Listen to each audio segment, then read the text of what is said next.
Au sommaire cette semaine de Phubis TV, Bizumi, Berlin Hyperlapse, Icewind NASA, Dynamics of the Subway, LifeX, The Light Bulb Reinvented, Guinness, Cloud,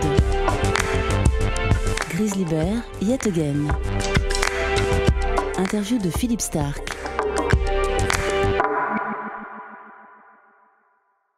Avec ce timelapse parfaitement maîtrisé, tourné à Berlin en mai dernier, les équipes de Bizumi nous proposent de découvrir la capitale allemande sur une musique de Valentine Booms.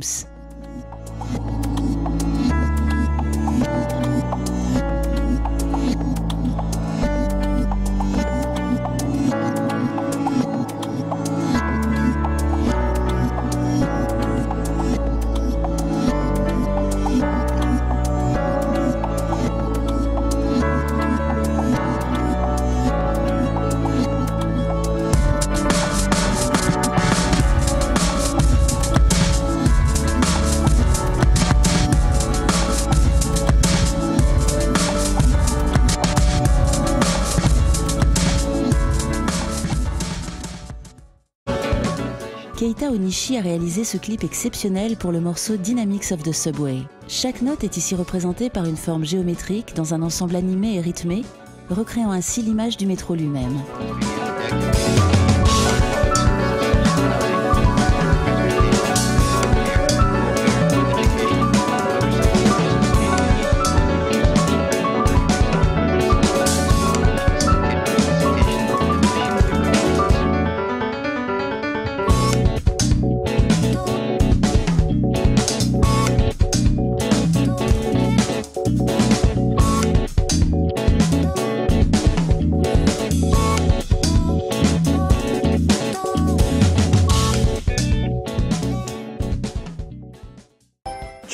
Orange vous présente LifeX, une ampoule disposant d'une connexion Wi-Fi et permettant ainsi de contrôler via smartphone la couleur et l'intensité de la lumière diffusée. Une superbe idée aux nombreuses applications qui ouvre de nouvelles possibilités pour cet objet bientôt commercialisé. Get notifications.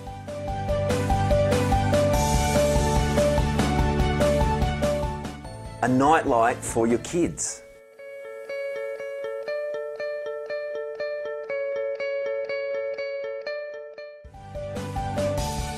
LifeX also has commercial applications.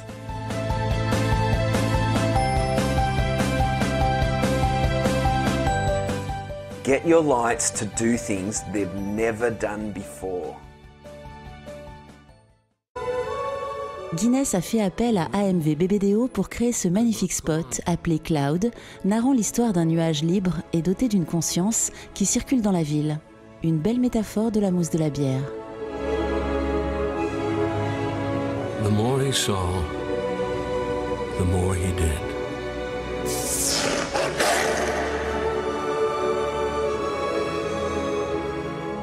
And the more he did, the more he became.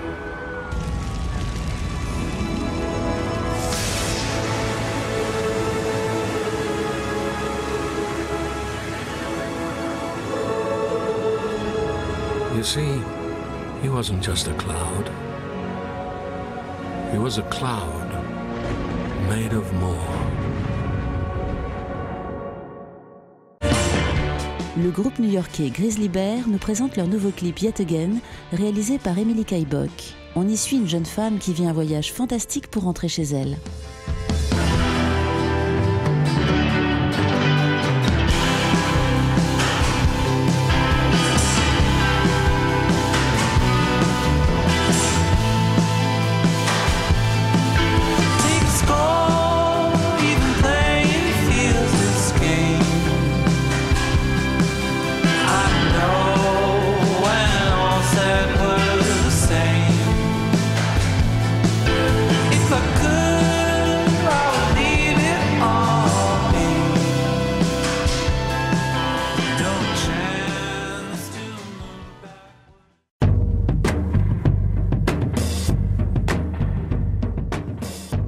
Dans le cadre de la Paris Design Week, Phubis TV a rencontré le designer Philippe Starck à la Cité de la mode et du design. Radical technologie ou technologie radicale, ça veut dire qu'à un moment, la technologie devient le centre même du sujet. Le centre même du sujet aujourd'hui avec Magis, c'est l'ère post-plastique. Les réserves de pétrole sont estimées à 20 ou 30 ans, personne n'est d'accord là-dessus. Enfin, ça commence à converger, à se préciser. Et si la fin du pétrole qui donne de l'essence et le plastique n'est pas importante pour l'essence, le plastique c'est beaucoup plus embêtant. Il faudrait faire un film de science-fiction catastrophe où on enlèverait tout ce qui est en plastique autour de nous. On s'aperçoit qu'il n'y a plus rien qui marche. Le monde est tenu par du plastique. Que ce soit dans les plus hautes technologies, dans la chirurgie, ou la pauvre bassine achetée au marché de Niamey, le plastique est tout. Mais ce plastique va disparaître. Alors vous avez certaines personnes qui disent c'est pas grave, il y a le recyclage, ce sont des imbéciles. Le recyclage n'a jamais été inventé que pour pouvoir continuer à produire. Après, il y a ceux qui parlent de bioplastique, mais le sujet du bioplastique, qui est assurément une des formes d'avenir, n'est pas aussi simple aussi, dans la mesure où les grandes famines vont venir en 2020-2022, et moi je ne voudrais pas être celui qui a mis du maïs que quelqu'un pouvait manger pour faire du carburant pour mettre dans ma voiture ou pour faire une chaise. Donc aujourd'hui, le bioplastique ne peut être issu que de matières non mangeables. Ce n'est pas un choix, ce n'est pas si on va avoir du bioplastique ou des plastiques non fossiles, c'est simplement quand. Donc autant commencer maintenant. Tout travail est un travail politique. Que vous soyez plombier, journaliste, blogueur, tout ce que vous voulez, tout est politique. Le design a encore plus de responsabilité puisqu'il a la responsabilité de production d'idées et de propositions qui sont souvent après produits matériellement. Comprendre comment, pourquoi, à long terme, qu'est-ce qui va se passer, pourquoi ça s'est passé, de quelle façon et quelle attitude et quelle action il faut prendre aujourd'hui même, sachant très bien que ce qu'on on pense aujourd'hui sera vécu par l'utilisateur dans 5-6 ans. Y a-t-il une élégance française? Évidemment.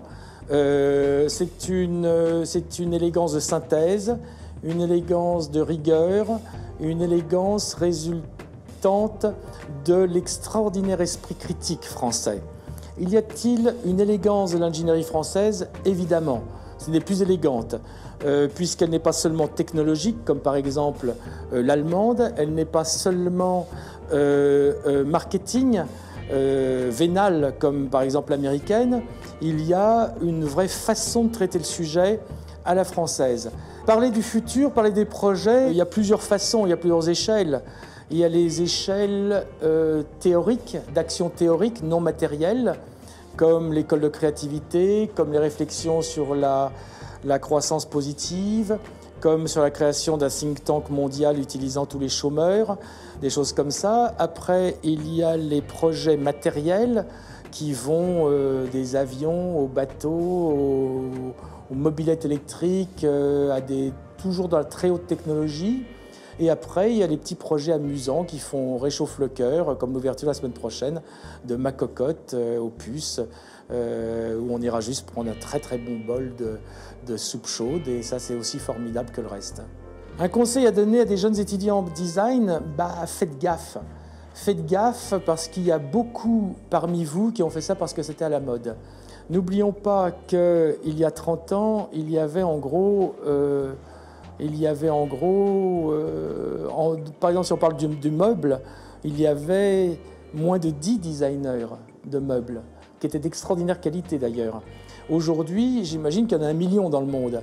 Ça veut dire qu'il y a plus de designers que de chaises. Il faut trouver la façon de le faire. En comment le design peut être utile dans le futur. Pas comme il est fait aujourd'hui, très certainement.